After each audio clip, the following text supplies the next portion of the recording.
guys, welcome back. This will be week 10 of the Automotive Weekly Waveform. And for this week's challenge, we had ignition secondary. I demonstrated on a distributor-based system. My audio is really low, isn't it?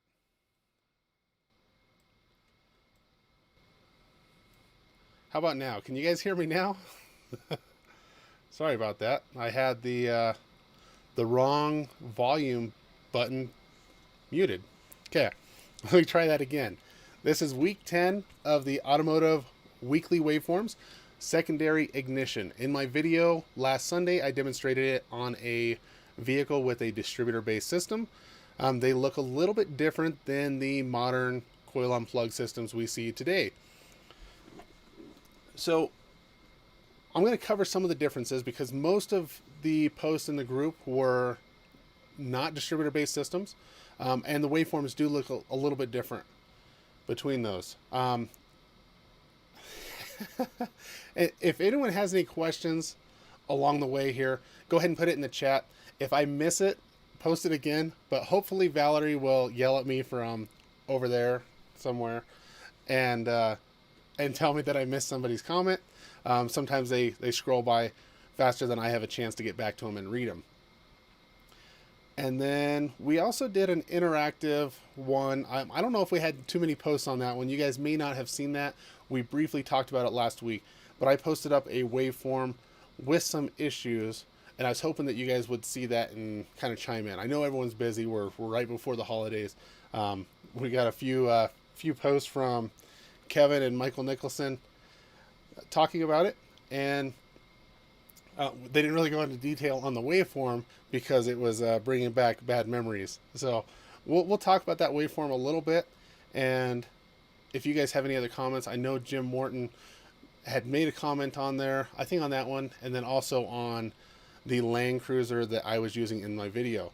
So I don't know if Jim is joining us tonight, but if you guys have any questions about the waveforms, or if I skip something, or if you want to jump in here to explain your waveform, I do have Zoom hopefully functioning tonight to where you guys can do that. So if that's something you want to do, let me know. I will try and get the invite link sent out to you so you can jump in here and explain your own waveform, because sometimes that works better than me explaining it. And if that is the case, then we may wait until a little bit further on tonight to have you jump on here and explain that waveform.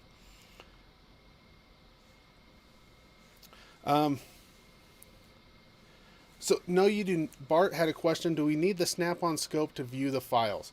So the file I shared, let me switch screens here. So I posted it. It's over in the unit. You can find it in the feed as well. But if we go to unit 10, which we're currently on, I have a bad waveform for analysis. Now I'm not sure why the images are messed up on my screen, but I think, yeah, in here I shared the file of that vehicle running at idle. Now I also shared a link to the ShopStream Connect from Snap-on. This is a link to my Google Drive where I have the file saved. You can also get it from Snap-on's website. You just have to enter like what country you live in and if you have a scope. I've never got any spam emails from Snap-on. I've signed up with them to download that file probably 20 times over the years with different computers, and if I'm updating it or having an issue, I'll just delete it and download the new version. So you do not need the Snap-on scan tool to view the files. All you need is the ShopStream Connect, and it has the scope viewer built in. So let me open this up and I'll download the file. And now the file is called Chevota, and the reason it's called Chevota is because the vehicle is a Chevy engine inside of a Toyota. Let me go back here. And where did that close at? Sorry, lost the menu. This happened to me the other day, and I don't remember how I got it back.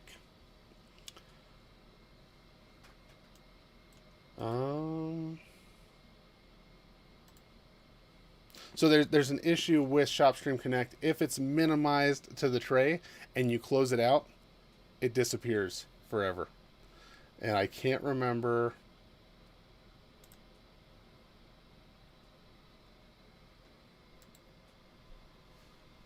Restore. Is that it? Sorry, you guys can't see what I'm doing on my screen. Size. Right click, expand.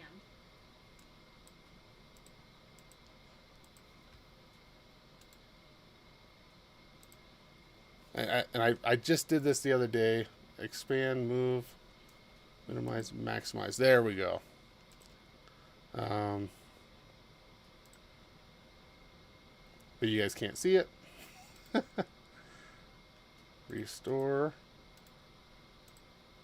Give me one more second. I almost got it.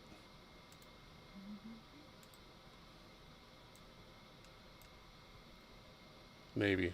I can do it full screen on one screen for some reason, but it won't show up on the correct screen. Where's Pico at? He likes these awkward moments. I can maximize it. Okay, there we go. Now I have it.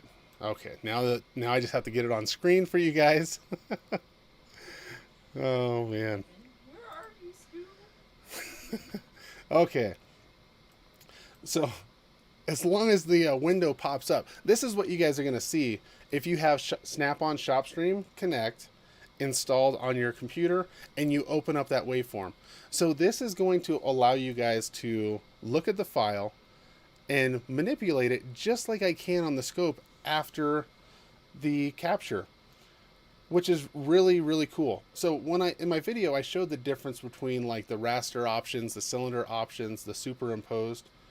You can do that here, down here at the bottom. If I move out of the way one way here or another, you can see down here it says raster. If I click on that, I can click superimposed, I can click raster, I can click parade. It lets you manipulate the waveform just like you're operating the scope. So you don't necessarily have to have a Snap-on scope in hand. So I did post that. It's under units in unit 10. I'll copy that link over to the description of this video as well if you guys want to download that, and then we can see this waveform.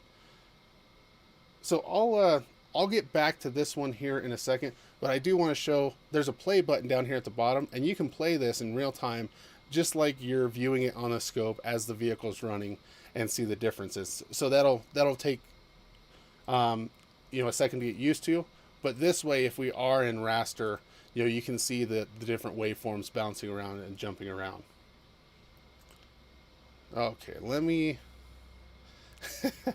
Kevin's gonna have nightmares again. Let me jump back over here to Facebook. I'm afraid to move this window. There we go. And we need to go back to the home and get rid of that. So that waveform file is saved in there. Before the end of the night, I'll copy it into the chat here, and I'll also put it in the description on this video. And then Facebook keeps changing my settings. It wants me to see whatever the most recent activity is, but I want to see the most recent posts. I think that's where I was getting messed up in the past. Only took you 4.3 seconds before you puked. Where is Super Subi at? I don't know. Where is he? Jason Chavez. Paging Jason Chavez. Where are you? Okay, Pico's in here. Didn't get any captures this week. I understand this last couple weeks have been busy. The shops have been busy. The holidays are busy. Tomorrow is the last weekend day that you have to shop for Christmas. So we already are planning on going to get the last little bit of shopping we need to do. Last little bit. We haven't started. We barely started. I started slightly, just a little bit. But of course, the presents I ordered are not going to be here in time for Christmas, so it doesn't matter much. We'll start with Kevin Boutwell. Week 10, 99 Ford Exploder 4.0 with an overfueling issue. Already diagnosed, just haven't performed the repair, as that won't happen until the first of the year. Here's where he needs some help. He's confused about the way waste spark waveforms look. Hopefully I can explain it. And he would absolutely love to hear from Jim Morton. I don't know if Jim Morton has joined us in the live stream lately. I know that it is already 9:40 on the East Coast, so I'm not sure if he can catch us or not. But I'll go through the waveforms here and see if I can pick something out that Kevin is referring to. He has some notes in here, so we'll read those as we go along. He gave us the cylinder layout. Ford is super easy. 1, 2, 3 down one side, 4, 5, 6 down the other. If you have a V10, it's 1, 2, 3, 4, 5 on one side, and 6, 7, 8, 9, 10 on the other. So it's not hard to figure everything out once you get going. But since they do lay it out like that, it does make the firing order kind of strange. This one's 1, 4, 2, 5, 3, 6. So he put waste spark ignition. Now, for those of you, I haven't really jumped too far into waste spark. A waste spark has an ignition coil with 2 spark plug wires coming off of it. One is going to get fired on the positive side. One's going to get fired on the negative side. So that means that the companion cylinder is going to have a spark on the exhaust stroke as well as on the compression stroke. So yellow is secondary on cylinder number 5, companion with cylinder number 1, and then red is primary for cylinder number 1 and 5. Now these Fords use a coil pack with 6 terminals on it, so it's got 3 coils built into one unit. They have a shared power and 3 control primary side that goes straight to the ECM. The transistors are built into the ECM on this one. Yeah, Kevin may have to shoot Jason a message on Facebook. So red is our primary for cylinder number 1 and 2. Green is our primary for 2 and 6. B is the primary for 3 and 4. Now keep in mind, if we're looking at the primary signal, we're not going to see a difference in our waveform for cylinder 1 or for cylinder 5. Because the primary side, it's not seeing the difference in amplitude or the difference in resistance in each cylinder. It's just looking at the coil. So that waveform isn't as easy to read as the secondary on a waste fire ignition system, at least when it comes down to finding a problem. He must be out shopping for you. I hope he buys something for me. So Y is our secondary for cylinder number 5, which looking at it, our trigger is right here. So the other thing you have to watch out for is one side of the coil we have to have inverted, or the waveform might be inverted. The other side is not going to be inverted. One side's going to fire negatively, and Doug Wilson has a picture of this that shows it perfectly. One side is going to fire negative, and we normally invert that one so it's a positive image, and the other side is going to fire positive. So this is firing negative. No, that is firing positive. When it drops down right here, I'm in the way. Let me turn my head off here.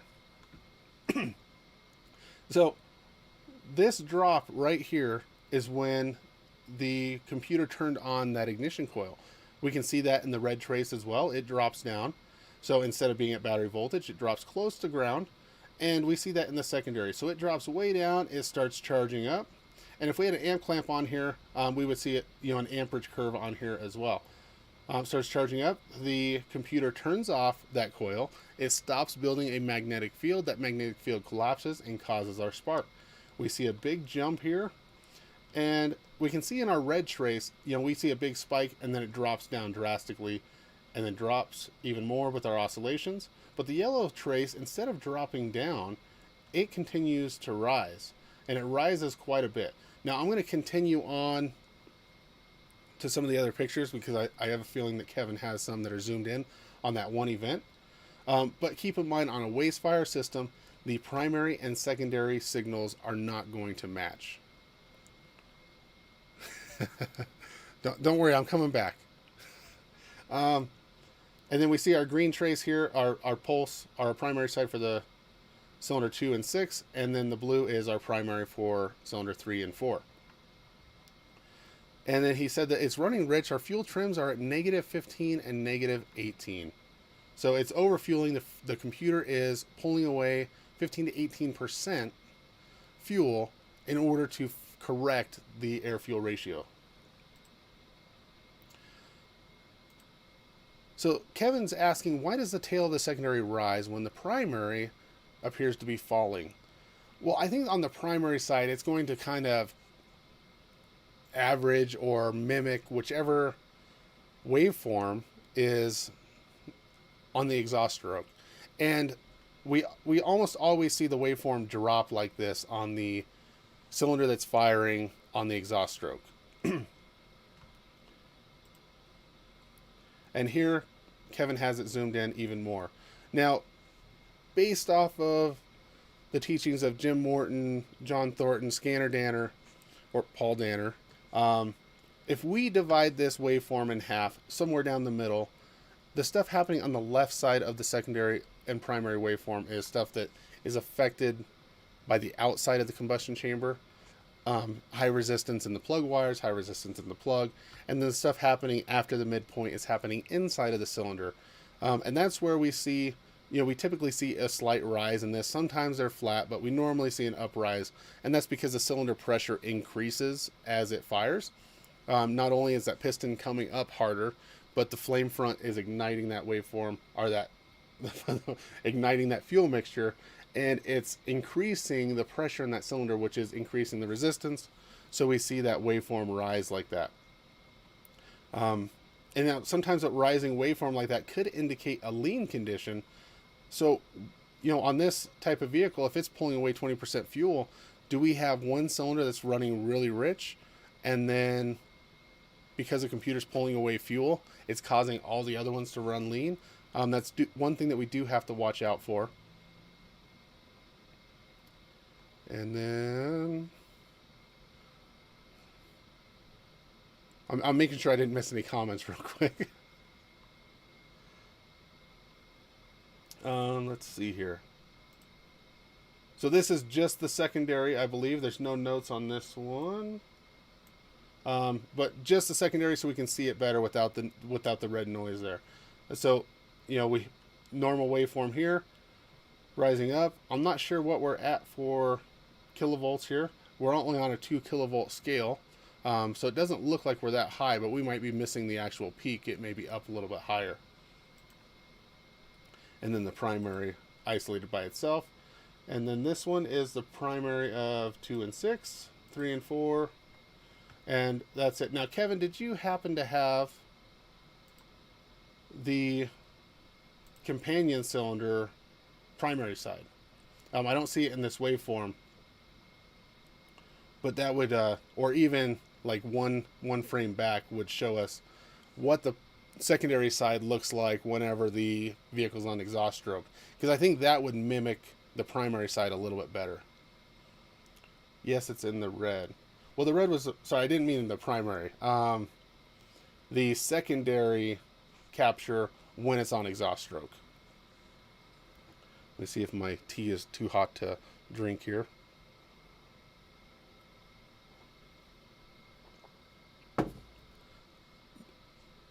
So since we are having a steep uprise here, I have a feeling that we are running lean. Now, I don't know what RPM we're running at here.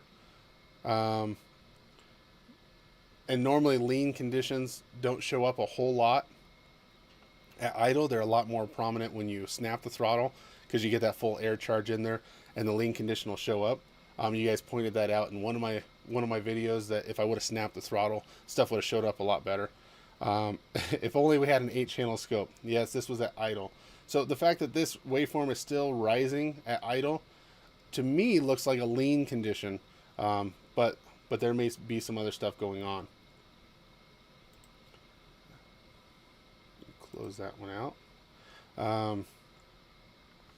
We'll go on, and I think there's another Wastefire one that Doug posted up that shows both cylinders. So we'll discuss it a little bit more on that one. So David has a 2001 Tacoma with a 2.7. So this is the 4-cylinder. Now these are using a coil unplug 4-wire coil, and I'll give you a slight spoiler. Tomorrow's video is going to be about coil unplug with the transistor built into the coil. And I use a Toyota in the video, so it's going to be very similar to this waveform.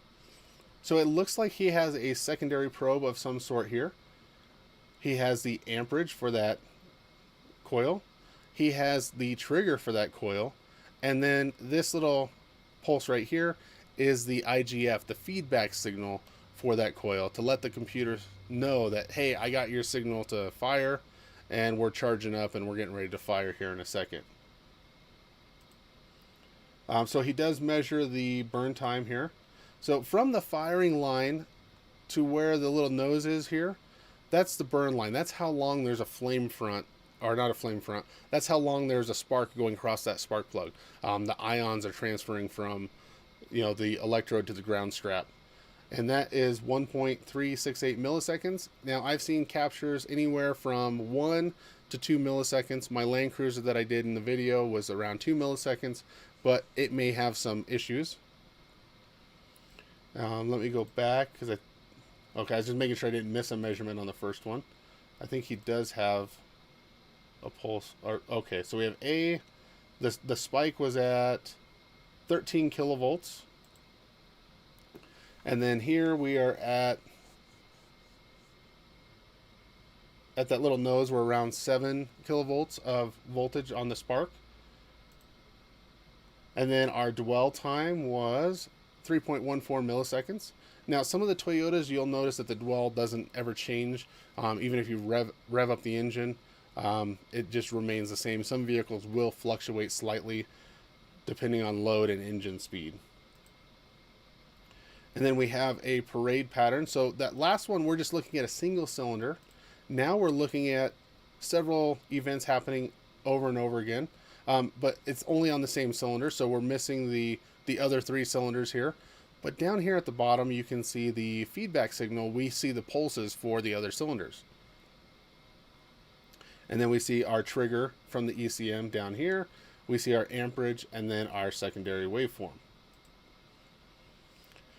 And then there was a question about the lighted probe. Someone asked, is that the fancy lighted probe? And let me move that out of the way. They put yes.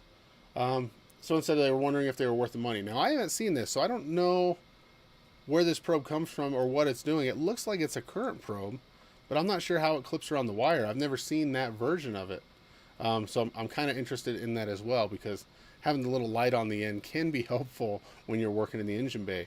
And this is a tiny little secondary pickup that he has sitting on top of the coil, and he got a remarkably good waveform out of it.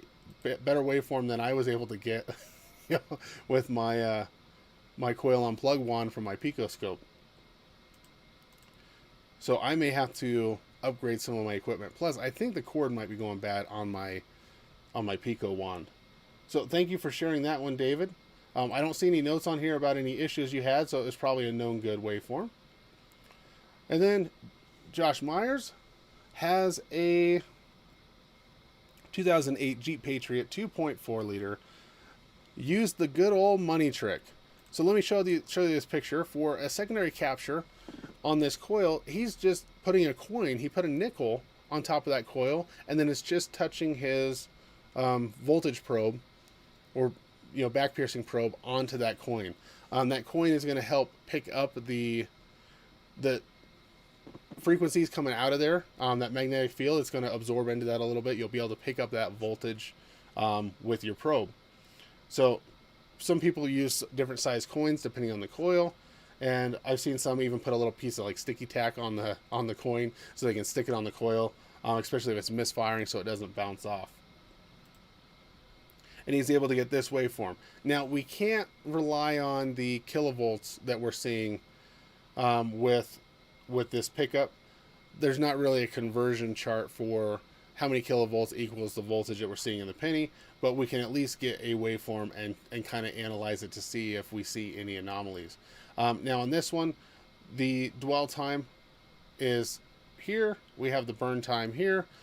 We don't really see a big rise in the burn time. And I was noticing the same thing today when I was working on tomorrow's video, that some coil unplugged vehicles, you can't really measure what your spark voltage is. You can see the spike for the firing or the spark line, but whenever you're in the burn part of it, it drops back down to zero. And then some of them, you get this long decay going on here. And there's a few questions. I tagged Jim Morton in a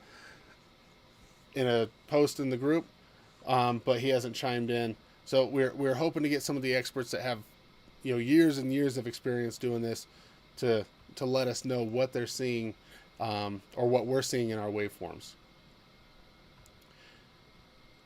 And then someone's responding to that comment there, but someone had a question on the coin. Hopefully I explained that to you. I think the coin becomes part of that magnetic field, and that's what we're measuring.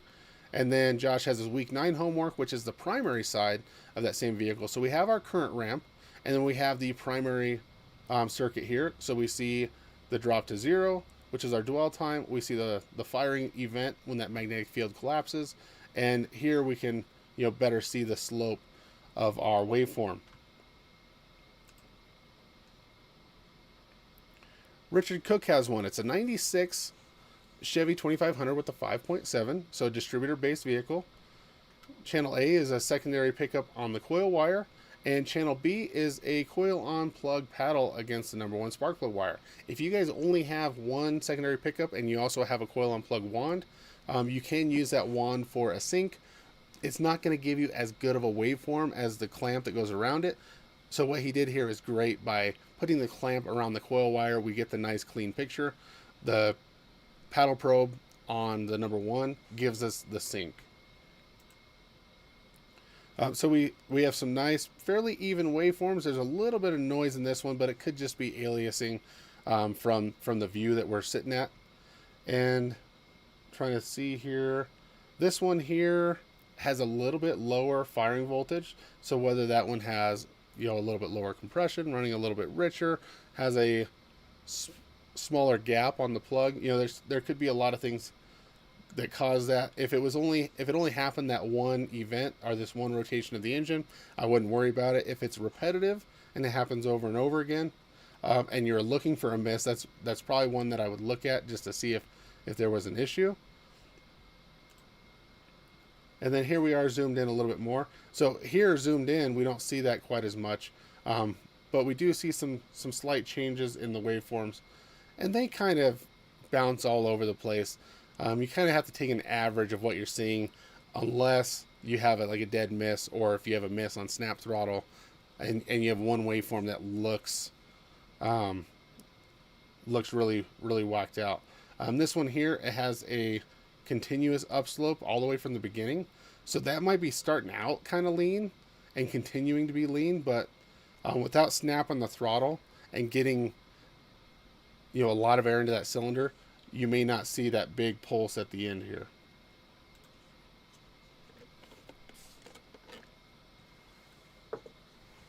And then was there a note on this one? This might have just been another was that the same one, just the cursors are moved. With the cursors moved, we can really see the difference here in our firing voltage. So being that this is a V8 truck with a distributor and spark plugs, if the plug gaps aren't the same on all the cylinders, we might see a deviation. These have the injector spider inside the intake. If one of the injectors isn't flowing quite right, we may see an issue. So this one here, we see a higher burn voltage and a higher firing kV. So that one there, could have a little bit of a lean condition. And our lowest one, I think, is number 1. Yeah, number 1 starts out the lowest and rises up. So, it could be running the richest out of all of them. But sometimes you got to take that idle capture and then also get that snap throttle to make lean conditions show up. And then he shows the orientation of the cylinders and the firing order there. Thank you, Richard, for that one.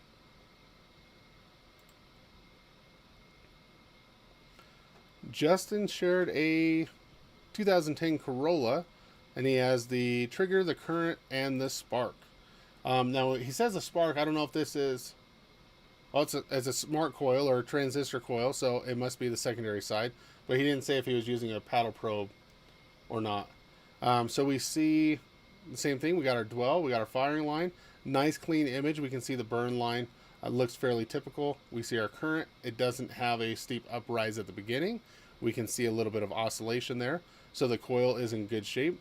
And what I noticed on my Toyota today and on that last capture, it kind of has a weird bend to it. Instead of arcing like some vehicles, this one tapers up and then has a steep rise. And then right here, where it starts to rise even more, is where the end of that feedback signal is back to the PCM. There's not a lot of information on how the internal workings of these Toyota coils, other than, there's a trigger, a feedback, and you get a spark. And then we have Angel Garcia's post here. Give me 1 sec.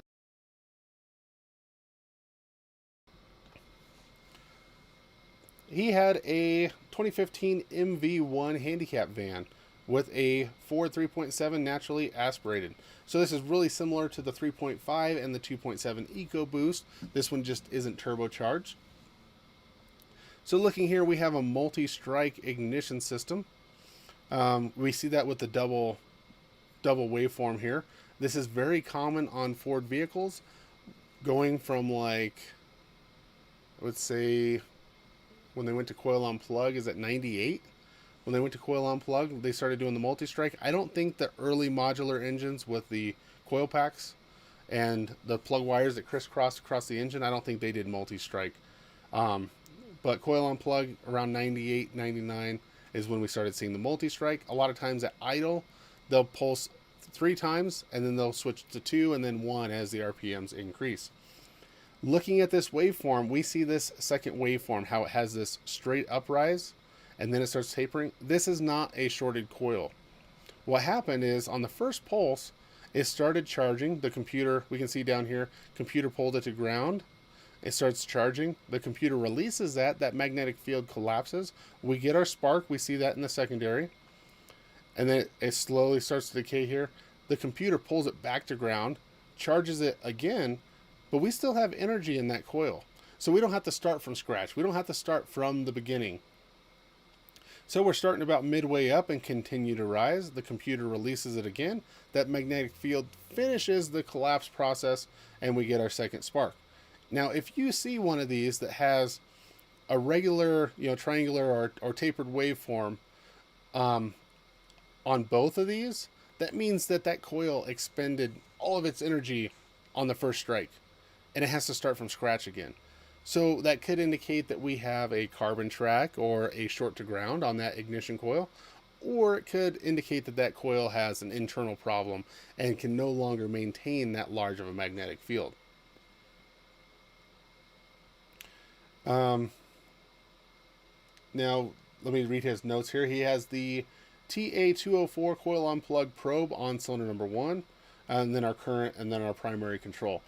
Ford is, for years and years, has been using the 2-wire coils, so great test vehicles for getting the ignition primary and secondary waveforms. And then we're zoomed in. Is this at a higher RPM? Idle and wide open snap. So this might be on the snap. And we don't see a steep uprise in the secondary pattern. Oh, that's a primary. Secondary here, we don't see a steep uprise in either one of them. But here is another thing I'm seeing with the coil on plug. The secondary has a taper downward and the primary does not. So they're not always mimicking each other like a distributor-based system or even the coil packs with wires do. But if we had a lean condition, then it would have an uprise here. Or if we had turbulence, we would see it, especially in the snap throttle, when that energy is under a little more stress. Thank you, Angel, for sharing that one.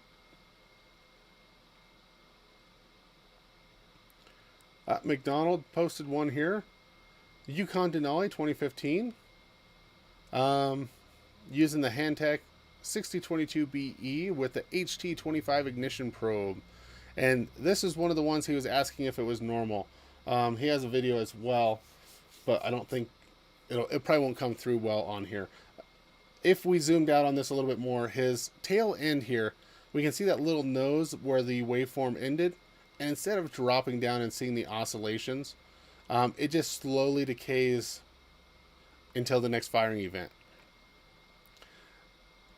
This seems to be really common on the coil on plug and the coil near plug. This is an LS engine. The coil is mounted to the valve cover. It has a short plug wire. So this is one, I think,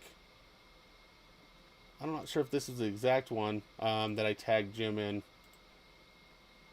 Must have been another one.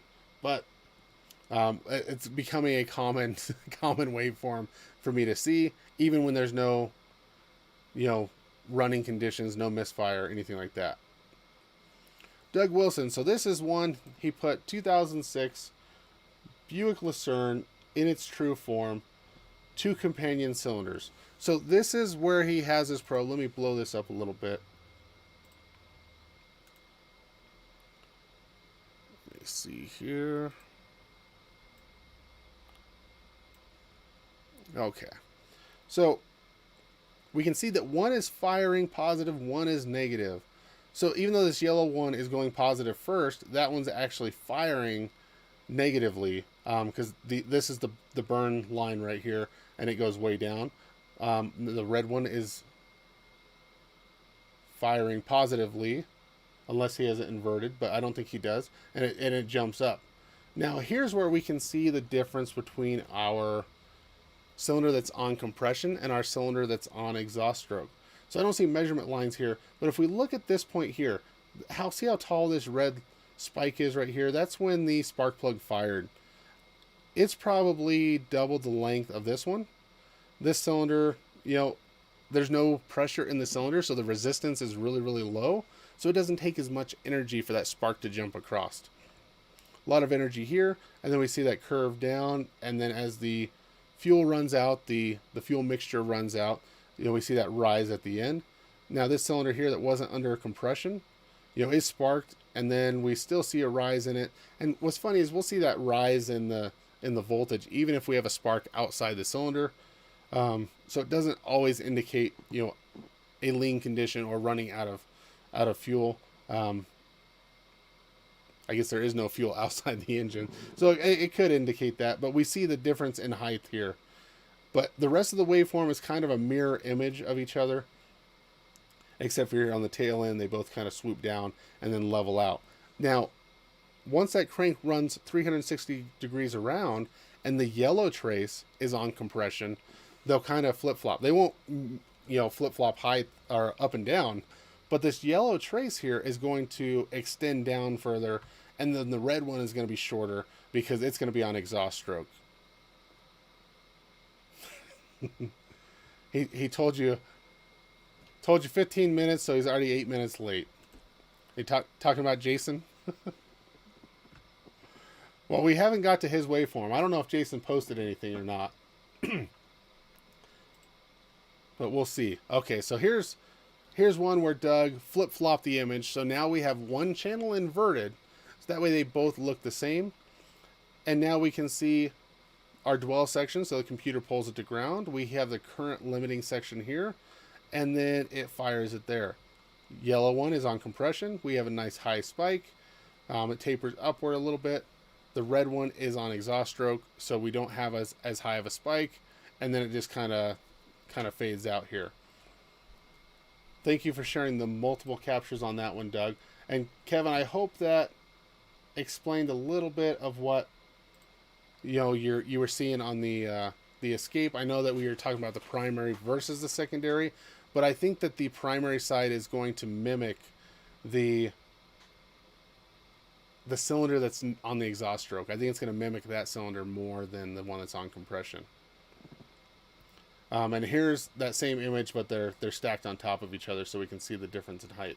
Now, is this on the same cylinder and the same one on compression? Because we see that the yellow one spikes up a little bit higher here, but it looks like the red one is kind of high as well. So it doesn't look like there's as much of a difference in this waveform.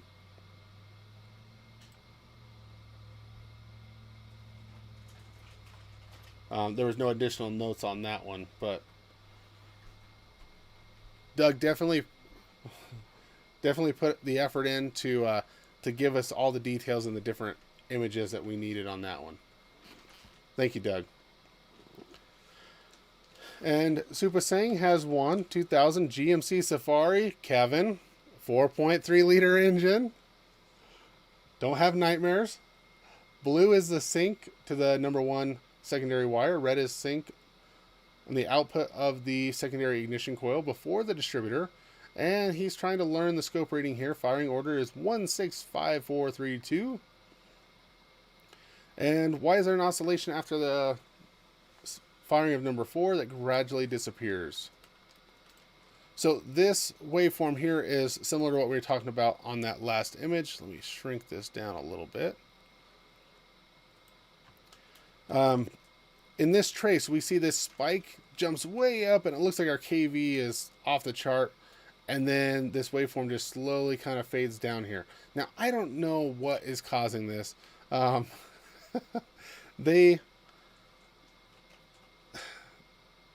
seeing it more and more, especially if you're looking at newer distributor stuff. The older ones, I don't see it as often, but I don't know if it's just such a high spike that it saturates the secondary ignition clamp, and then that has to decay, so all of our images are elevated, or if it actually has excessive voltage in the spark plug wire. But in this case, the next time it fires it, it should lose that excessive voltage in the firing. So I'm not exactly sure what's going on there, but I just wonder sometimes if the KV is high enough, if it can almost saturate our ignition clamp. I see this a lot on coil on plug systems. I see it a lot on I remember one was a Toyota 2.2 liter Camry that has a coil or a distributor on the side of the head. And I was looking at that when that was one of the first vehicles I ever looked at with my picoscope.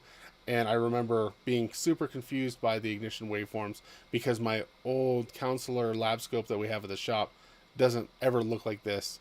So I think it's just kind of an anomaly that happens at times, and we just kind of have to read between the lines.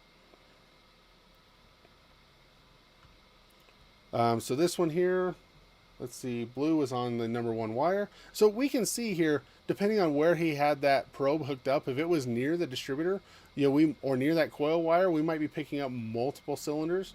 But we're going to look for whichever one's the highest peak. So that's when cylinder number 1 happens. So 1, 6, 5, 4. That's where he was questioning this one here, as that has that long decay. 3, 2, and then 1's firing again. And now over here, it happened on cylinder number 6. So it's not repetitive and cylinder specific. And we even have a slight jump in it right here. So I'm not exactly sure what's causing that to happen. Kevin says this 4.3 has that weird crossover internal on the ignition cap. That is correct. Now, the one that I posted up in the group had the older style distributor with the vertical coil towers, similar to like an HEI coil, and that had individual plug wires coming off and going down. This one here, being a 2000, is going to have the flat cap with the coil towers coming off the side, or the spark plug wires coming off the side. And they do have internal leads that crisscross in the coil. And if you have a inferior cap, it'll cause the spark to jump between cylinders. Now, what I normally see whenever that happens, which is kind of covered up here, is the voltage kick on a spark line or a firing KV. You'll have 2 cylinders that are kind of lower than all the other ones when they're cross firing in there, because it's going to fire whichever cylinder has the least amount of resistance, which is normally whichever cylinder is not on compression stroke whenever that short is happening inside the cap.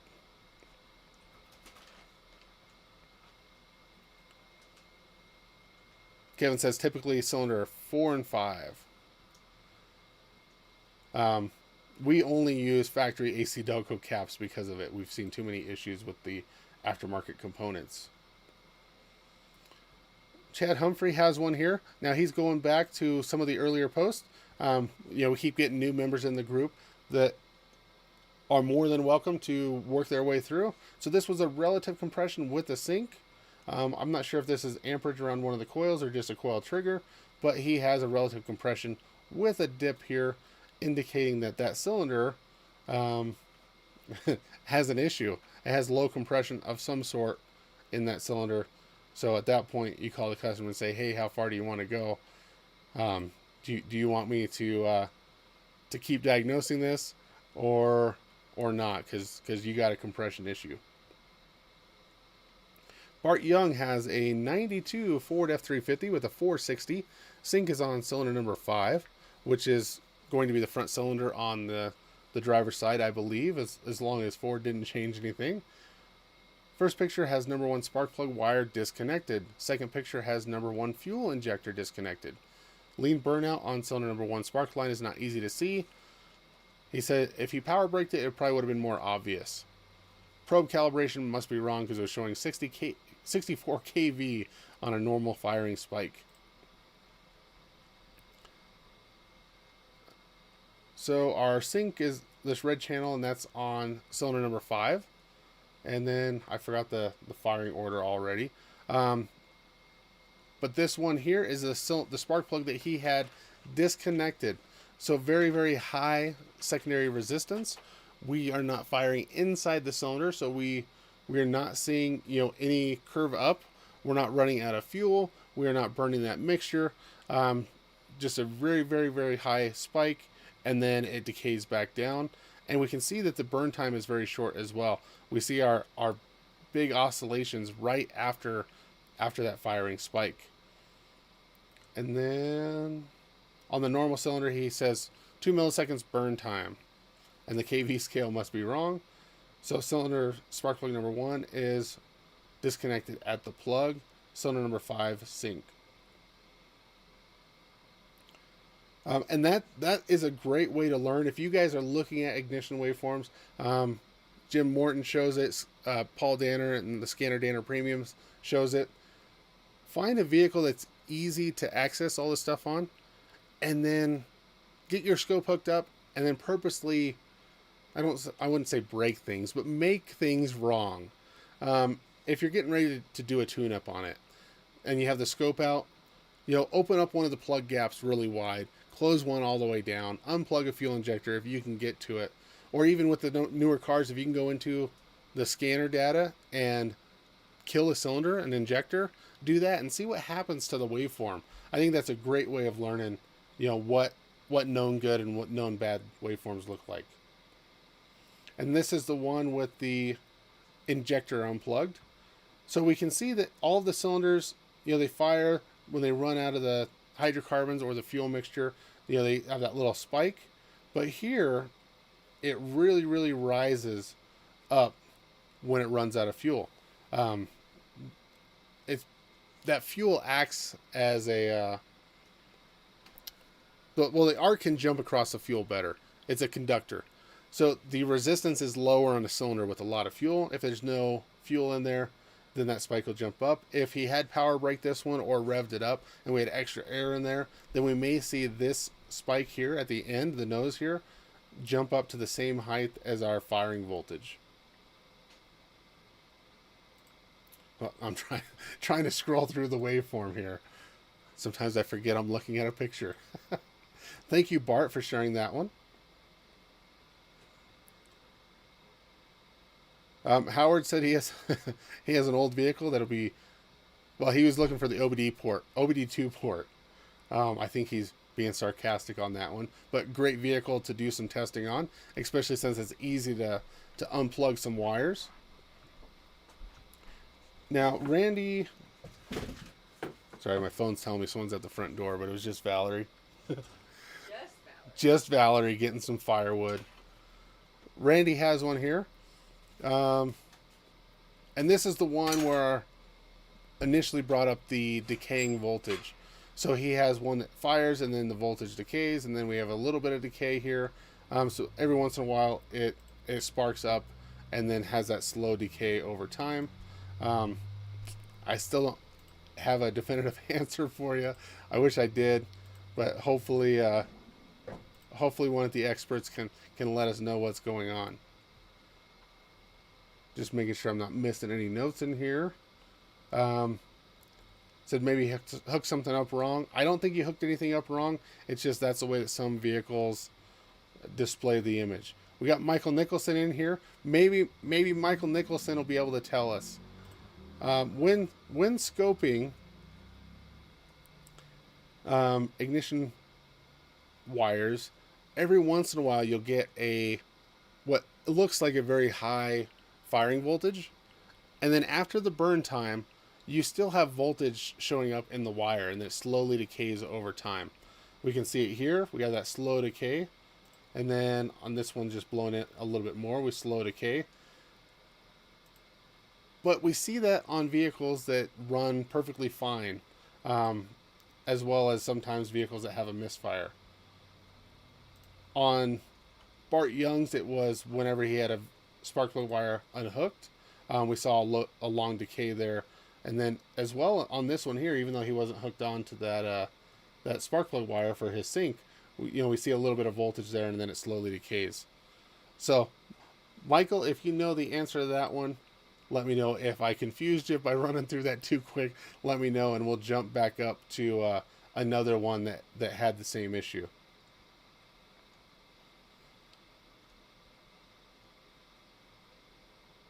And then, Michael, I was going to send you a message, but I was just, there's still no rush, but I was wondering how our project was coming along.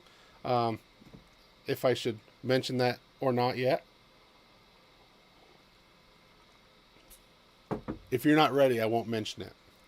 Just send me a message someday when you're ready. Paul Smith said that it didn't take long for him to use this week's homework on a bad vehicle, 2010 Honda Odyssey with an oil-fouled spark plug. There's a service bulletin for a software update, which it looks like it already has. The next step is oil rings, which the customer declined, but they did a BG oil treatment in hopes that it'll improve the oil fouling. They replaced the spark plugs and sent it on its way. So on this one here, we see kind of the same image here. It fires up and then we have this long decay. We don't really have the burn time, but there's still some voltage left in the coil, I would say, on this one because it's coil unplugged, and it slowly decays over time. Michael says the project's coming together. Okay. Let me go to the next one here. So here we're doing just a single cylinder. Next is a parade pattern where we see our trigger signal, and we also are looking at amperage for multiple signals, and then we're looking at our secondary for that single coil A. So this is with the borescope looking into the cylinder. Lots of oil buildup. I don't think, or is that the piston or is that the valve? See the valve there? Let me go back again. So did the oil? Oh, that's a misfiring cylinder, and this is a not misfiring cylinder. So that is a huge difference in oil buildup. And that is a spark plug. Lots of oil ash on it. Yeah, it seemed like they had issues with a certain year range on those for the rings, which is kind of a bummer because Hondas are normally decent vehicles, but then you have something like that. But like you said, doing oil flush, hopefully the rings improve or the ring sealing improves a little bit. I use the BG products as well. The BG, I think it's part number 109, the EPR, Engine Performance Restorer. You throw that in there, you run the vehicle gently around the block, circulate it through. I like running around the block. They don't say you have to do that, but that way it runs through the VVT system, and then you're supposed to run it for a certain amount of time. It helps dissolve some of that stuff. You drain it out, you put new oil in, and then some of that stuff is still in the oil passages, so BG has you put in the MOA, that oil additive that helps keep all those oil deposits from redepositing themselves throughout the engine. And then Doug Wilson, not secondary, some more primary, which is a strong suit on the E-scope with dumb coils. The 2-wire kind, before and after tune-up. So I'm betting this is before the tune-up. We can see here he has these waveforms superimposed. And we have two cylinders that have a very, very short burn time, and they're starting up a little bit higher. And then down here, I think is probably that single light blue trace, which is channel number 4.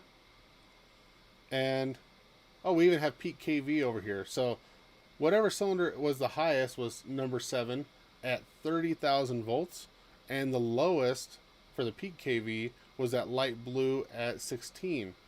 So even though the peak seemed like it was lower, the burn or the firing spot takes place higher than all the other cylinders. So kind of interesting there. Yes, Kevin breaking out the 8-channel scope again. Doug Wilson's flexing a little bit here. And then here we are seeing kind of a raster image with them completely separated. Or if you looked at each one, you could treat it as a single cylinder ignition event.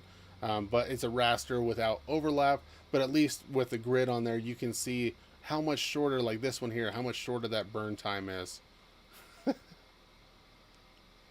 And then this one, we can see how low that firing KV was. And here is after a tune-up. I'm not sure if you said in here, Doug, what was wrong with this vehicle. Was the plug gap excessively worn? Were they ashed up, carbon fouled? What was going on with this one? Long and low spark is too close of a spark plug gap. So what if the firing voltage isn't as high as all the other cylinders, but the burn voltage is up really high? Is that a worn out spark plug, but the resistance is still low? Like I've mentioned in my videos, I'm not an expert when it comes to ignition waveforms.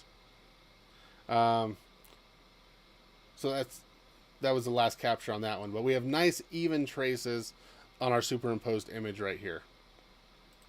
That's what you want it to look like. A good running engine, all of those waveforms are going to line up almost perfectly. You'll see some flight variations as, you know, turbulence in the air and stuff changes in each cylinder, but at least all the voltages will be somewhat close, so you can determine that all your cylinders are firing the same. And then this was the waveform I posted up. We'll jump on to a few more, and then we'll touch base on that one again. And then this one here was 6 days ago. So we have a relative compression check from Juan, a 2009 Honda Pilot. Cylinder 4, 5, and 6 had misfires. Cylinder 5 was climbing rapidly. 4 and 6 were right behind it. And looking at his relative compression, cylinder 4, 5, and 6 have lower compression. We see the lower peaks than all the other cylinders. Let me go back and see if he mentioned what the cause was. He doesn't, but I would think that if all of those cylinders are low, it probably has a cam timing issue. Since 4, 5, and 6 are on one bank, at least it's on the front bank, more than likely the timing belt's off a few teeth. And I think that was it. That was from last week. So I'll refresh the page and make sure that nobody else has any other captures, and then what we'll do is we'll kind of go over my bad waveform that I posted up. Okay, Kevin has another image posted here that I missed the first time, or it came through afterwards.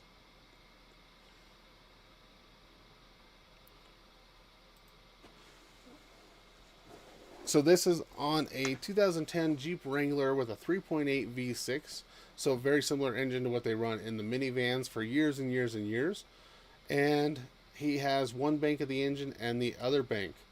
But if we look at the companion cylinders, 1 and 4, 2 and 5, 3 and 6, you can see, I can't remember which one it is, if it's a negative plug wears out the center electrode and the positive plug wears out the ground strap. I think that's what it normally is. But this center electrode's worn out.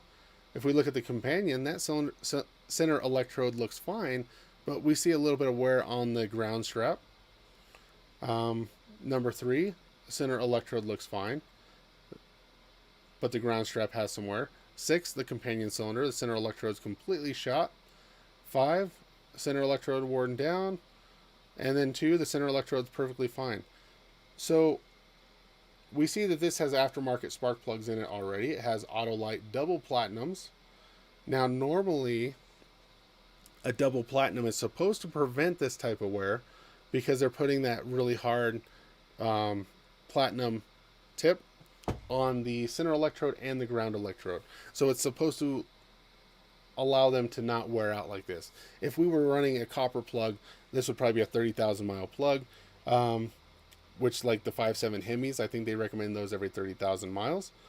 And some of the vehicles, I'm thinking of Ford from like 96 to 98, especially in the Crown Vics and the trucks. Sorry for that pop there. They have 2 ignition coils on the engine, and they have plug wires that crisscross the engine. Well, one bank of the engine is negatively fired, the other side is positively fired. From the factory, they have 2 different part numbers. One side of the engine gets a spark plug that has iridium or platinum on the center electrode and nothing on the ground strap. The other side of the engine gets the platinum on the ground strap and nothing on the center electrode. Now, when you put new spark plugs in it, you put a double platinum plug in it because they know that if you don't put a double platinum in, you're going to mess up the order and it's going to run terrible. So replacement plugs have double platinum both sides of the engine. Paul Smith's going to start selling spark plug rotations. This, I would say that they probably wouldn't have worn out quite as bad if the factory plug was used. But even then, a lot of the factory plugs were Champion, and they're just copper core plugs. I know a lot of the Hemis just use the copper core, or a nickel plug or something like that. Toyota 3.4 liter engines, you can always tell if they still have the original spark plugs in it, because one half the engine has nip and denso, and the other side has NGKs.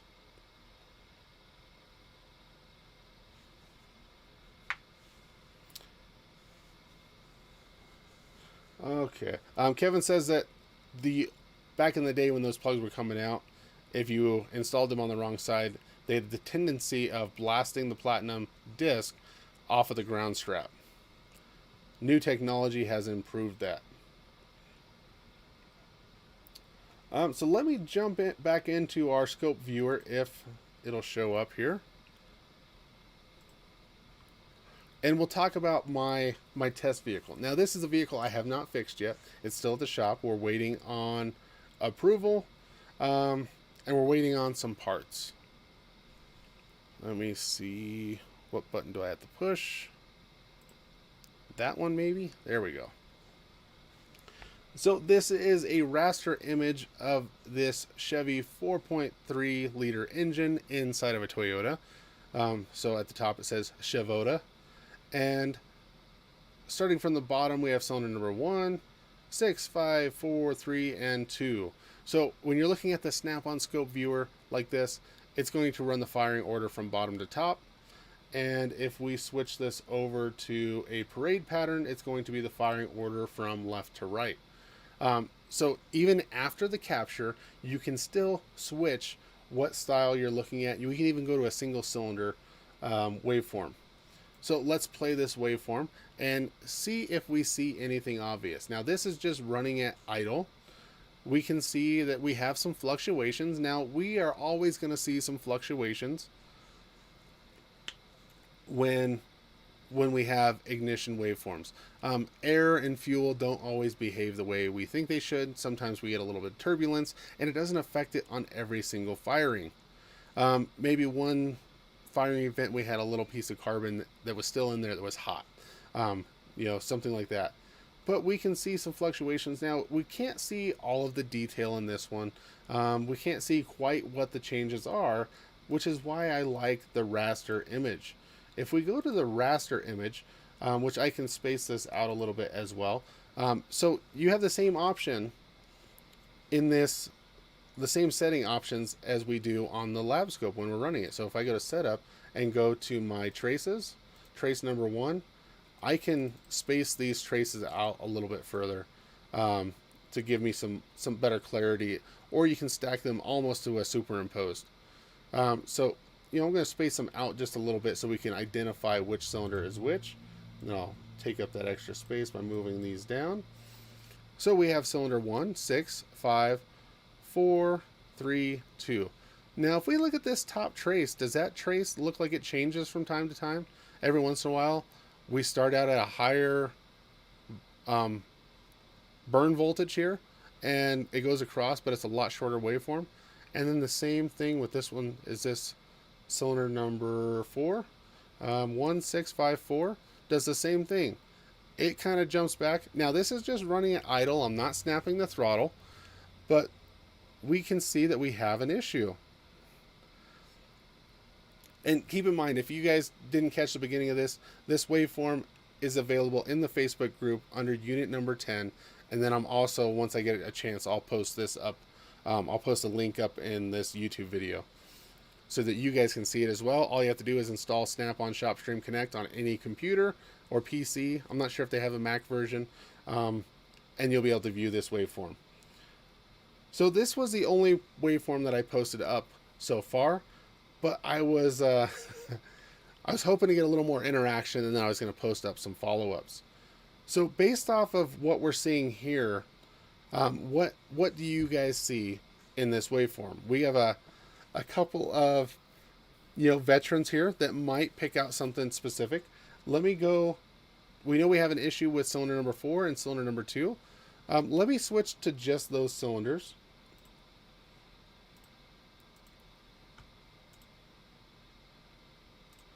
So if we're looking at a single cylinder and we want to change which cylinder we're actively on, you can click the trigger button here, or you can go up to setup. But we can just scroll through here. So we know cylinder number 2 was having an issue, and cylinder number 4. Now, number 4 doesn't look like it's quite as bad as cylinder 2, so let's just jump back to cylinder number 2. Bring that down so we're running full screen. So this waveform is kind of bouncing around a little bit. We see the firing kV changes from time to time. Our burn kV sometimes jumps high and decays.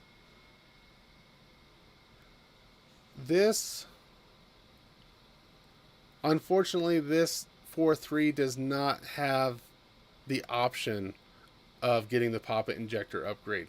This 4.3 is pre-OBD2. It has the aluminum intake manifold, and this has the central port injector. So it has a single injector mounted in the center of the intake, and then it has hoses going to each cylinder. Josh says I should do an in cylinder to check for a bad valve.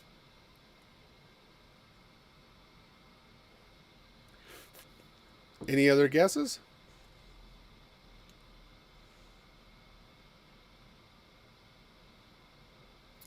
Yeah, Kevin, I was really hoping that it was the newer style. The rotor hold down screws stripped out. I don't know if this vehicle has the screws in the rotor. This one, I didn't even pull the cap yet. I'll give you a little more information. I don't think I included this in the Facebook post. This kid's been building this truck it's a rock crawler, and he's been building it for years. He finally got it up and running with the 4.3 with the custom harness and I think it was a Howell fuel injection harness for the 4.3 computer. He got it up and running, and it had a rod knock. It was a junkyard engine. So he just had the engine rebuilt probably 1,000 miles ago, and it ran better when he first got it running. And it looks like it has a brand new distributor in it as well.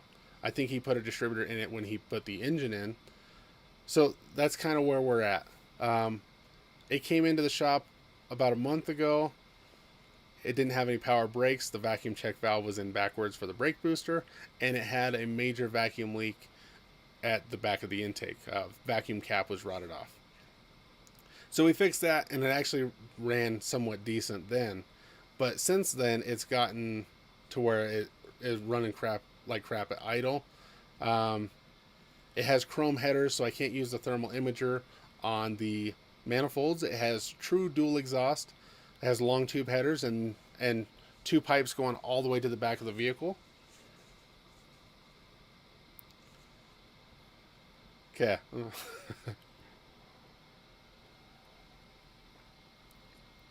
So, being that it's a 4.3 liter engine, um, I think one thing that I left out was it smells like it is running extremely rich. We hear popping out of the bank 2 tailpipe, which is cylinder number 2 and 4 are on that tailpipe. These vehicles have the fuel pressure regulator mounted inside the intake manifold as well. So my first thought is, well, these cylinders are running rich. I have a leaking fuel pressure regulator. So the aluminum intake has a runner control valve in the top of it. You can pop out and you can look down to the intake. And I take a mirror and stick it down there, and the pressure regulator, to my surprise, is not leaking. So I'll see where you guys are going from here. Kevin says leaking regulator. It was not a leaking regulator. I was surprised. I mean, it was a little damp, but it wasn't actively leaking. But if you leave the vehicle, turn it off for a few seconds, you do have to crack the throttle to get it to start. I'll give you that. And it smells rich out the tailpipe. Fuel lines in the intake. Okay, Paul has experience with these as well. Didn't they used to call those fuel lines the line and nut kit? What it is they have the high pressure fuel line and return line. They're clear plastic hoses, and they have a bulkhead at the back of the intake manifold, and they go up to the central port injector, and those are known to leak. So those are leaking a little bit, but those, when they leak, normally cause a rich running condition on the other bank number 1. Which, if we switch our waveforms here to cylinder number 1, that waveform is fairly stable. We don't see anything indicating a rich condition. Now, Josh says he's still thinking valve until I say otherwise. Now, keep in mind, I haven't fixed the vehicle yet. From the momentary hash, thought I was running lean. Now, this vehicle has one O2 sensor. The O2 sensor is mounted on bank 1 header, so there is no fuel monitoring on bank 2, the cylinder, the side that's misfiring. So the misfires shouldn't contribute to inaccurate fuel adjustment. Let's jump back to number 4. We didn't really look at it much. It changes a little bit. Not nearly as bad as cylinder number 2. But every once in a while, we get a really, really short burn time. Now, I'm trying to think if I have a capture of this with a snap throttle. Because I have not... Oops, I got to close that first. Actually, I'll leave that running. And I'm going to download another file from my Zeus.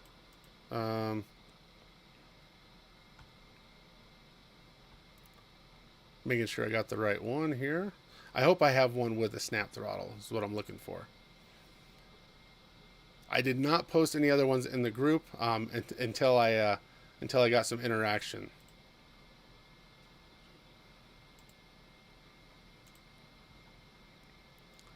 So what is a common problem when we have a rich running condition? What's going to happen to the spark plug? Paul says, would a rich condition cause the spark KV to go up? A rich condition shouldn't, because that fuel is going to act as a conductor. It's going to make it easier for that spark to jump the gap.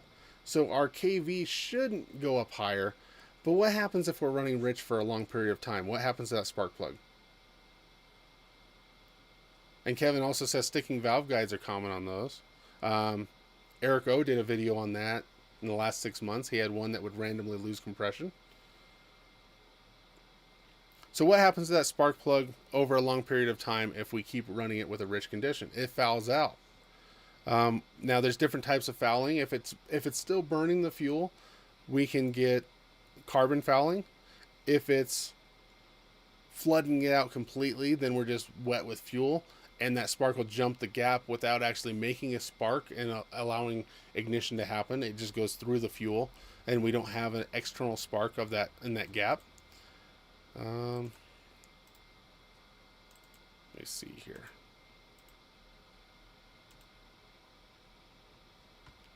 Looking for unable to load file. Sorry, I'm trying to open up the next file for you guys.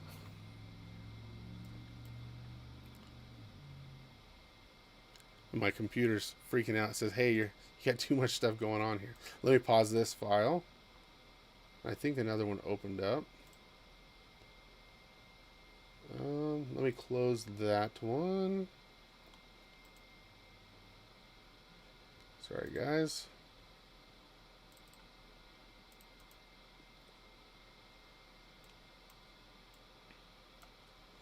Okay. Let me minimize this stuff so I can see what you guys are talking about again. So this was... Now I have pictures on my phone. Let me see if I can pull those up really quick. I did pull out cylinder number 2 spark plug to investigate what was happening. And I'm just going to have to hold my phone up and hope you guys can see it here, because I don't have these images loaded. But it's going to be out of focus. But you can see that the plug is very black and fouled out. So long periods of time, that spark plug ended up getting some carbon deposits on it. Now this is still theoretical to me.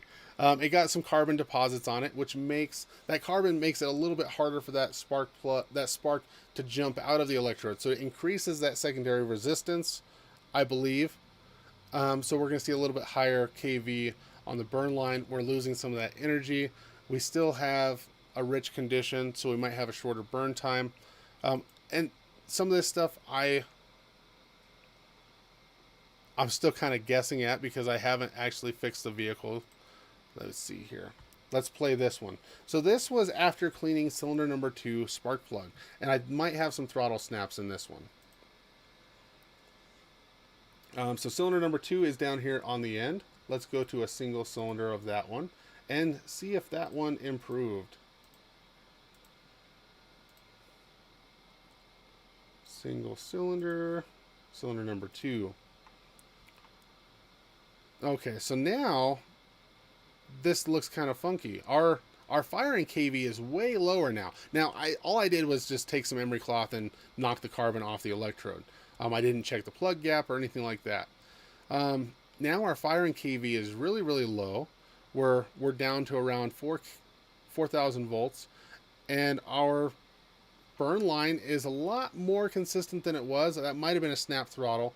We'll have to look at the raster or the the parade image to find out for sure on that one, but I think it was, because we can see our secondary scooting up here.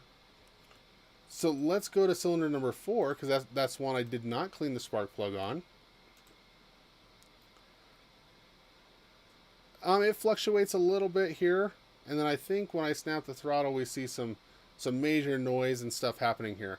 So the spark plugs were fouled out. So what's going to cause the spark plugs to foul out? Well, this central port injector has the 3 lines coming off of it, and it's actually leaking fuel from where the lines go into the injector block. So that side of the engine is getting excessive fuel, which is causing the rich running condition. So we have multiple problems on this engine, but I think most of it comes down to that central port injector is just bad. Now the only way that fuel can leak out of those lines is if that injector is leaking.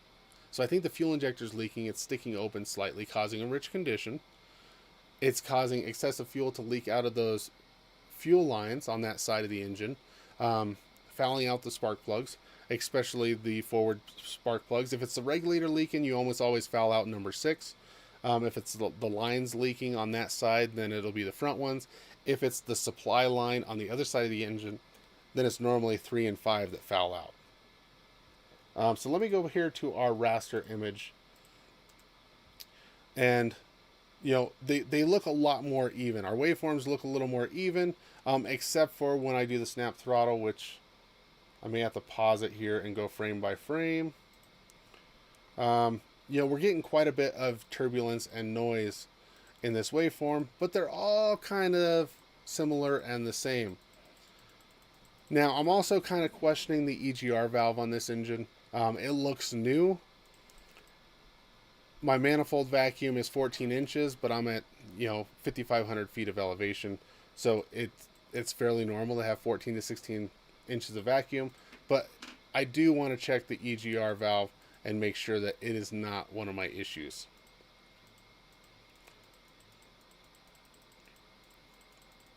And then I think I have another capture here that's a little bit better than that one.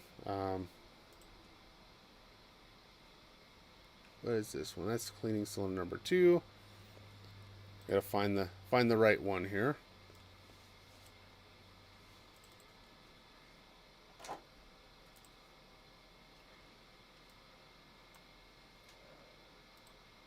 So this one, I pulled out cylinder number 4 spark plug, cleaned it up a little bit as well. And are we still... Okay,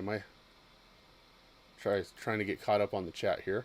Are you still watching? Am I still live? Making sure I'm still live here. My computer kind of froze up for a second. Josh says that the spark plugs get herpes with prolonged fouling. And Paul says it makes it harder for the spark to jump the gap if there's unburnt fuel or it's fouled out. So let's hit play on this one. So this was after cleaning cylinder number 4. Okay, I'm still live. My computer froze for a second, so I was making sure that the whole stream didn't crash. So this is after cleaning cylinder number 4 and number 2 spark plugs. Just a quick run across the electrode with some emery cloth. It just had regular, I don't even know if they were AC Delcos. They were just a nickel or a copper plug. Nothing fancy. But the waveform cleaned up quite a bit. But we still have to fix the cause of the problem. All I fixed so far was one of the symptoms, or one of the effects. Maybe it needs one of those spark plug rotations. Yeah, you got to rotate it from bank to bank. And if you've ever done a tune-up on a Chevy 4.3, you know how fun they are. But then you put that Chevy 4.3 in a Toyota pickup with long tube headers, and it's not very fun. I may let the customer do their own tune-up once we get the injector fixed. Unfortunately, where we're running into the issue on this vehicle is the injector unit is not really available. We can't get it from a reputable source. They're on eBay. They're around $250 on eBay. We don't really know what kind of quality we're going to get. That's the route the customer wants to go, because his choices are find one in a junkyard or get one off of eBay and see what we get. Discontinued from the dealership, Napa, CarQuest, O'Reilly's, AutoZone, Advanced Auto, WorldPack. No one has anything. And Kevin says number 6 has something internal there on that spark plug. Now number 6 is trapped behind the header. I did not clean number 6. So if we look here, we have 1 and 6. We can see that one is still has something going on here. We have some turbulence happening, and it has a slightly shorter burn time. Now keep in mind, we can, even from this screen, we can go to setup, we can go to view, display, turn on digital KV. Oh, is that not going to show us? I thought this would show us afterwards. I wonder, since I never loaded this in the past when it was running, if it doesn't pull the numbers. I thought that we could do that. I thought wrong, apparently. Let me shut it off, and maybe it has to be shut off to see it. Do you know, Doug? Nope, it's not showing it. Let me try it on this one.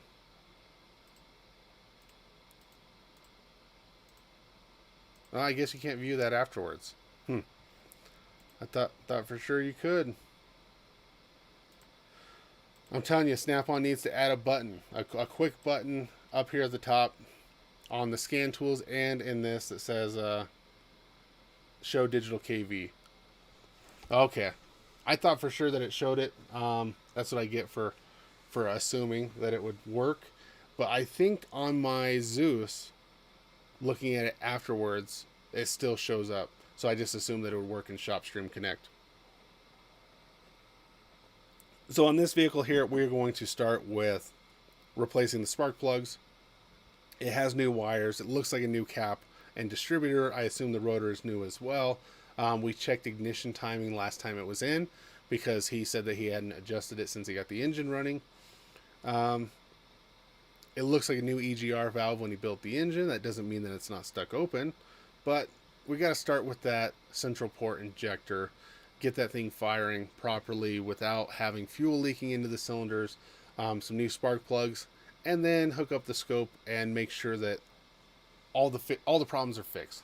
If we still see some hiccups, then we can identify if it's a single cylinder. Hopefully he didn't wash out a cylinder completely because it's a new engine build.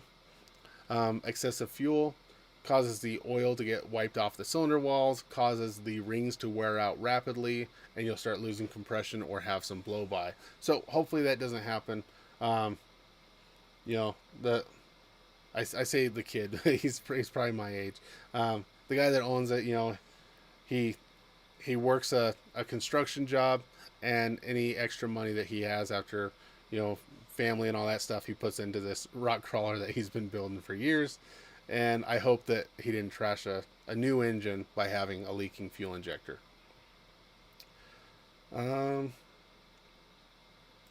see here. I think that was it for the Facebook group. I'll pull that back up here and make sure there was nothing else. Let me, if I can find which one it is. Make sure there's no last minute posts. I might need to, I must have closed that window on accident. Let's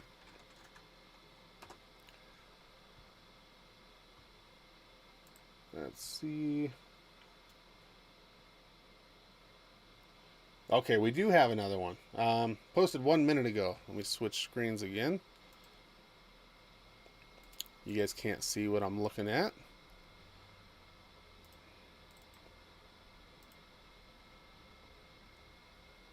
Where are we at?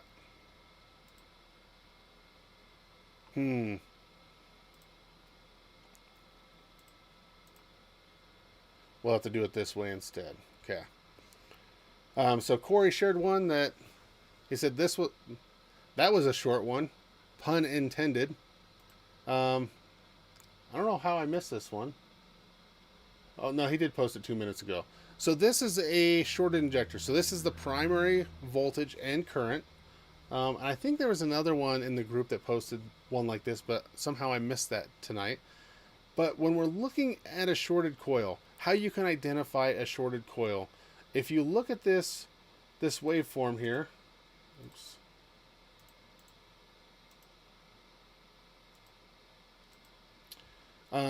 When we see the current jump straight up right there, that's an indication of a shorted waveform. We want to see kind of a nice linear taper, or some oscillations at the beginning, and then it slowly rises here up to the top. But this is jumping straight up, which means low resistance in that coil. It's the current is excessive at the beginning of this waveform. But the secondary, or the primary voltage, is still kicking almost 400 volts, so it's kind of a strange one. It's on a Chrysler 300. But that is a clear indication of a shorted coil. So if you guys see that type of waveform, you probably have a bad coil.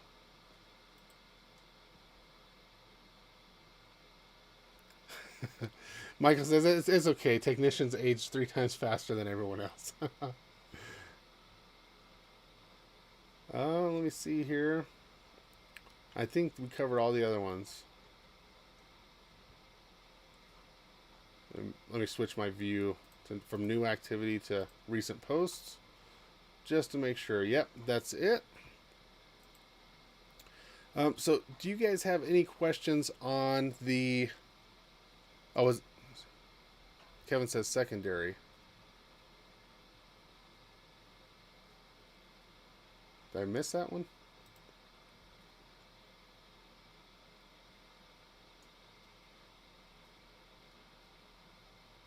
Oh, are you talking about the short? Let me go back. Now, I would still say that is a short not on the primary side, since we're seeing it in the current waveform.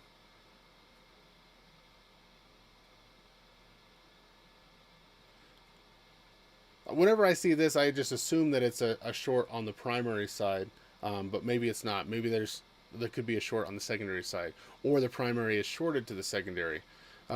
If I saw really low kV going out the backside, then I would say that the secondary was shorted.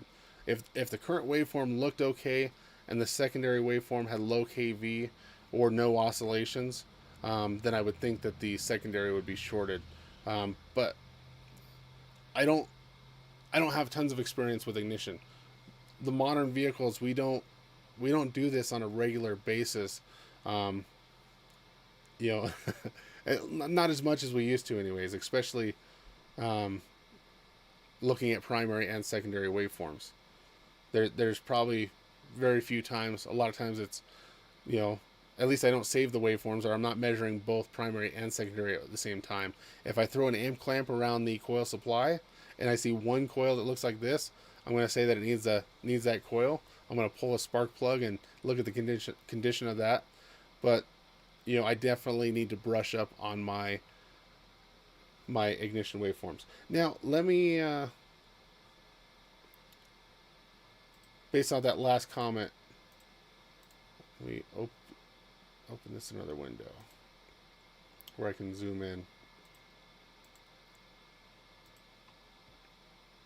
Is it not? Why am I full screen? Give me 1 second.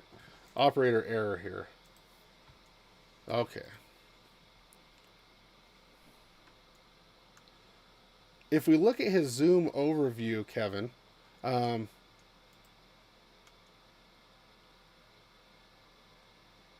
don't know if you guys can see that. If we're looking at this waveform here, and we're not zoomed in quite as far on the waveform, if we take a step back, you can see it here. It looks almost straight up. You can hardly see any curve at all. But I think that, you know, sometimes you got to take a step back to see the whole picture. If you're zoomed in too far, we're talking about less than milliseconds. What is that, microseconds of time, and we are going to get that little bit of a slope, even on a shorted coil, or a coil that has lower resistance than expected. But if we zoom out a little bit, then we can see it almost straight up.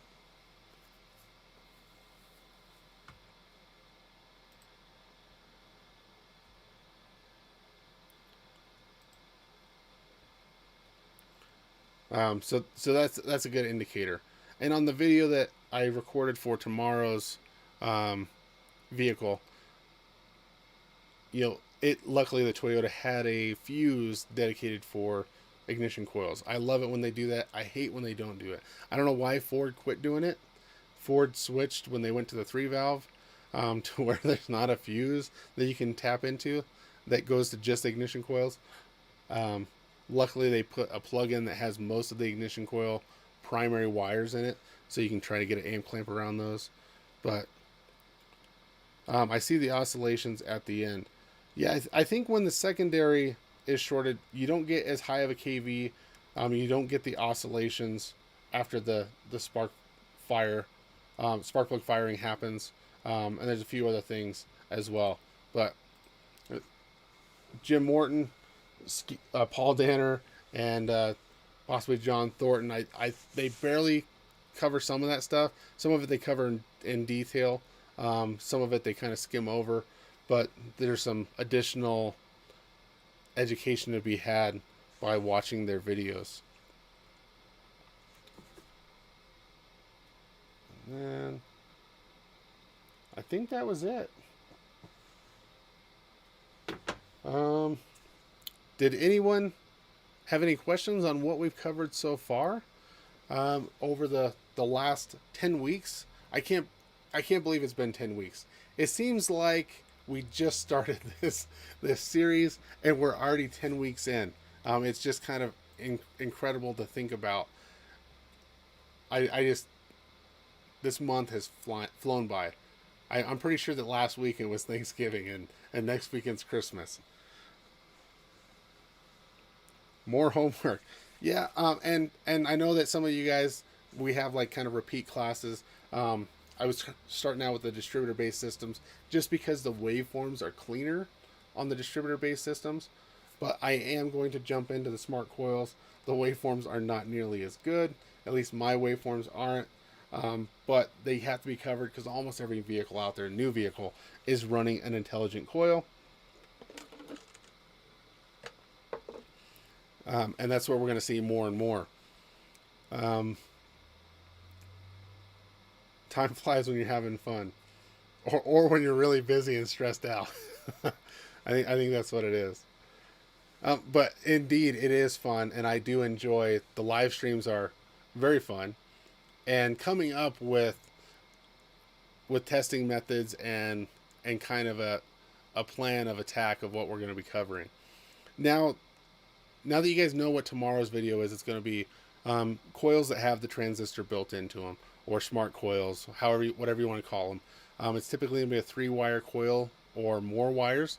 Some of them have up to 5 wires, I think, but typically it's going to be 3 or 4 wires going to the coil, and they have the transistor built in to the coil, so we don't have that extra load on the ECM.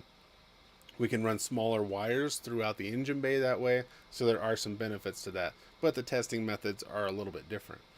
Once we go beyond that, what do you guys want to move into? So this is going to be... Well, and then the other thing is, Saturday after Christmas, do you guys still want to do the live stream? I know that most of you guys are going to have a shorter week. You're going to have Monday, Tuesday, Wednesday at work, possibly for Thursday. It might be a half day. That's what we're doing. Friday, most shops are closed. Saturday, it's hard to say if you're working or not. I know most of you guys turn in your captures on Saturday. Do you still want to do the live stream on Saturday? I think that we don't have anything important happening that we are going to miss an event. So we will be here if you want to be here. And then after next week's video, I think we've covered most of the ignition stuff, either in the videos or in the live streams, and we can move on to something else. There are lots of things that we have not touched base on with the scope, and one of the next things in line, I think, could be like fuel injection. Do we want to cover fuel injectors next, or fuel injection as a whole, the fuel system? So we'll have fuel injector control, we have fuel pumps, all of that stuff to be covered. And then maybe that'll take us away from the ignition system, because I know that not everybody has the ignition probes that we're using in the videos, but maybe they have an amp clamp, or even at least an attenuator, so we can do injector patterns.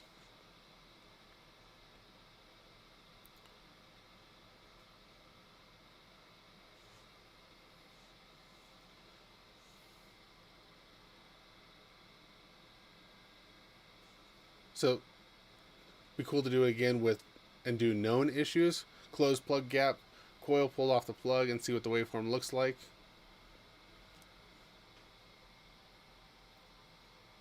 That's something been teaching the guys in the shop. I wish that I could get all of my... I'll probably have to pay them. I'll probably just have to make my guys stay, and I'll have to pay them if we want to do that. But typically, I'm the only guy in the shop that uses the scope. Sometimes that's what my brother does as well. So, even if I forced them to learn, they wouldn't really do it. Not all the guys do drivability in our shop. Try to be in for next week's live stream. So yeah, we'll plan on doing it next week. I know that eventually I'll have to take a Saturday off and get some stuff done, but I don't think we have anything going on for a while, so we'll keep it going. And if they keep shutting stuff down, then we can't go out on Saturdays anyway, so it won't matter. So I think I will do some fuel systems after we cover the ignition system. I think that it just seems like the next logical route for me to go. Plus, I know that quite a few people are interested in looking at the fuel pump waveforms. That seems to always be an interesting class when we cover oscilloscopes, or whenever I attend classes through like CarQuest or WorldPack. The fuel pump testing with the lab scope seems to be a big hit with a lot of technicians because it's a simple test that tells you quite a bit of information about what's happening with that fuel pump. We need a shop tour video for whatever Saturday I'm going to take off. I can do that. I have not. I don't think I've done a shop tour video at all. Now I used to do more live streams at the shop, but it's quite a bit of work to get set up down there. So some of you guys have seen the shop, a little bit in the background as I switch between cameras. But we can definitely do a shop tour, and cover that. Injector and fuel pump would be good. See a lot of info on those. Yeah, and then down the road, and Michael, if you're still in here, I'm gonna mention it.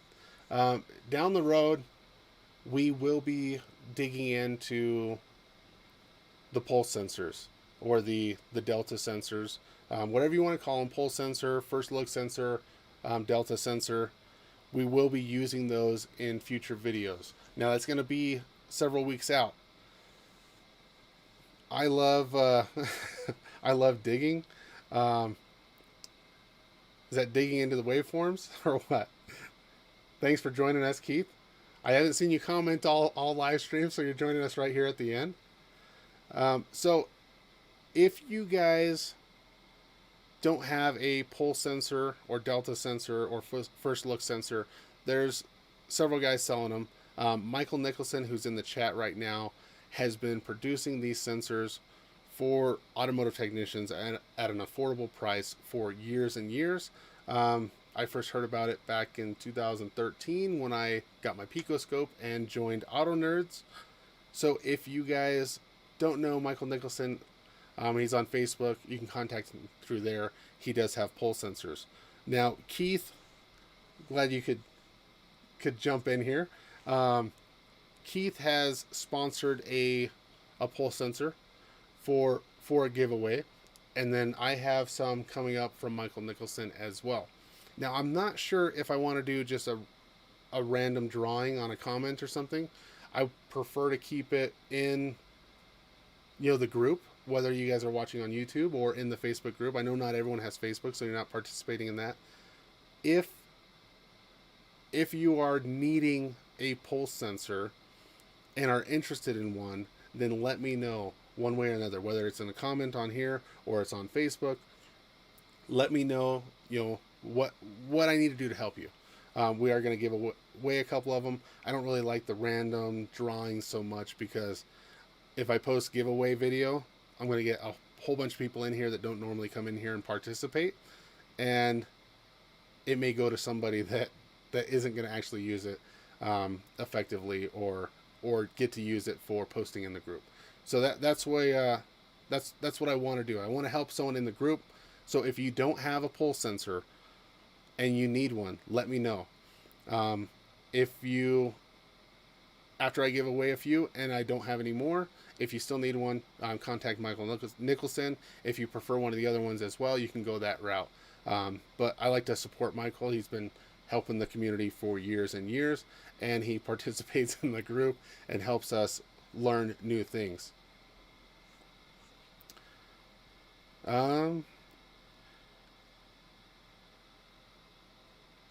Yeah. Once we have a video and cover how to use it, I'm not, like I said, I'm not an expert at ignition. I'm not an expert with the pulse sensor. We have Brandon Steckler in the group. He does a excellent class on pulse sensors through CarQuest or WorldPack. And if we have any questions, then hopefully he can chime in on some of those waveforms that we post up. I had a Nissan the other day where I used a pulse sensor and immediately identified what cylinder was causing the misfire. So they are very useful in certain situations. some situations I just get completely confused on the waveform that I'm looking at, and it doesn't help me, and then I just go a different route. So yeah, either send me a message in Facebook, post in the Facebook group, or put a comment on here, and I will try to reach you some way, shape, or form to get something to you. It's still going to be several weeks before we cover them. I'm just kind of giving you guys a heads up now that we are going to be covering it, so that you have time to get one in your hands if that's a route that you want to go. If you feel like pulse sensor testing is something that you're going to do in the future. If you don't feel like that's something you're going to do, then you might hold off for now until the videos come out and see what some of the testing procedures are, what we can do with them before you justify, the money. Because if you're not going to use it, you don't want to spend the money. And unless you buy it, use it for a while, decide you don't use it, and give it to another technician that might use it more than you. Okay, I think Brandon Spectacular. Yep. And I think that's it. We will no, this is just the winter growth. I don't think I've shaved since I started this, so it's getting a little long. I want to cut it off, but Valerie says no. I think it's going to come off here shortly though. But we're going to wrap this one up. I appreciate everyone for joining in the live stream. Thanks, Keith, for popping in here at the end. And thanks, everyone, for posting images up in the group. Stay tuned with what we will be doing soon. Smart coil starting tomorrow. And we will jump into probably fuel systems after that. Thanks, guys, and have a good night.